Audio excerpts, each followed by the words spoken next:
Ugma o dako nga batuta. DJ Sam, madili mabiyaan na sa akong umaga ang akong tapulan nga anak tungod sa kadako sa iyang batuta.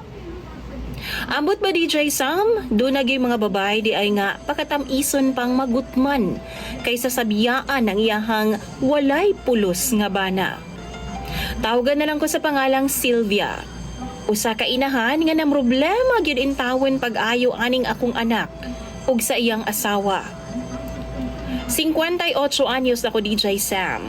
Ambot ba kining akong anak nga tawgon na lang nato sa pangalang Mark? Mao man unta ang kinamagwangan nako. Apan maupay grabe kapalas anon sa ilang tanan. Naapay asawa DJ Sam nga palaanak kaayo. Si Mark DJ Sam paskag yung tapulana. Magsalig ra gyud sa amoa ug sa akong mga anak nga uban DJ Sam nga kung sumahon, mga minyo na pud intawon. Gani, doon na pud intawon sila'y mga anak DJ Sam.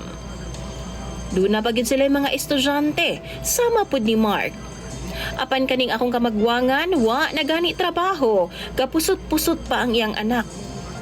Una pa lang nilang anak DJ Sam, gitambagan na nako sila pirmi, labi pa ang iyang asawa, nga biyaan na lang niya ang akong anak kay wa gid siya mamahimong ugma. Hastang tapulana, patrabahoon nimo di maabtan og hapon kay kapoy daw. Samok daw iyang mga kauban, sip-sip daw kay sa trabaho, basta naa na sa iya hatan ng rason na DJ Sam. Hurot na jud ang akong tanang bilib pag abot sa katapulan ni Mark. Niya na sila nagpuyo sa among compound DJ Sam. Gasukdong na siya sa among bay.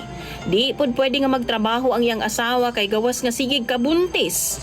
Gagmay pasab ang iyang mga anak. Pungot na kaayo ko DJ Sam. Dunay kausaga ni ako mismo nang apply sa palengke na jud. Aron lang jud nga makatrabaho si Mark, kay grabe na jud kapait ang ilang kahimtang. Madamay ko, kay sige man og yango-ngo sa ako DJ Sam. Giingnan nako siya nga pasiputon siya sayo sa buntag sa grocery store nga akong gi-applyan. Magdala na lang siya og resume, kay aron makasugod na daw dayon siya. Apan unsabay nahimo, nga udto na ning mata DJ Sam. Unya alas 7 sa buntag ang among sabot sa supervisor nga akong kaistorya. Sa akong kalagot DJ Sam, akong giaway ang iyang asawa. Nga nung wa man siya kapukaw, nga kaybaw man unta sila, nga sayo sa buntag dapat naka-duty na. Utro pong buringog DJ Sam pareha sa akong anak. Mauto gipasagdan na lang nako DJ Sam ug gapanirado nako permi sa akong bay kay mangawat baya na sila kanon sa amoa. Matingalan na lang ka nga ang akong tinak-ang nga kanon ug sudan na wa na intawon kay tuan na di ay sa ilaha DJ Sam. Pipila ka adlaw nadungga nako nga naglagubo ang ilang balay. Nag-away DJ Sam. Gisulsulan nako ang akong umagad nga palayason ang iyang bana aron makaton. Haskang tapulana. Tapos dako bayag kaon na DJ Sam sa tinuod lang. Makalagot. Gipalayas pud tuo DJ Sam. Gipang itsa sa akong umagad ang iyaha mga sinina. Patay mali rapud ko, naminaw ra kus ilaha. Apan unsa bang pagkahitabuang nga niingon man akong buutan nga anak nga. Sure na ba jud daw ang iyang asawa? Nga palayaso na siya? Sabay pagula sa iyahang dakong bunal DJ Sam at tubangan mismo sa iyang asawa.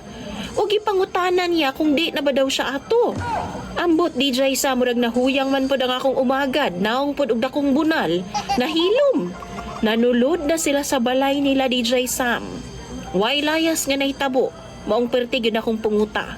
Sukad ato nga nagyud ako sila ginapansin na DJ Sam hasta akong umagad. Apan maluoy ko sa ako mga apo, nga apil man pod intawon na sa kapasmo. Pero kung dili na ako sila apilon, DJ Sam, dili man pod makaton ang ilang mga ginikanan. Maunang sa karon, wa ko makahibaw kung naginhawa pa ba ning nagpuyo diri sa pikas bahay namo. Gipang ulcer na kay wa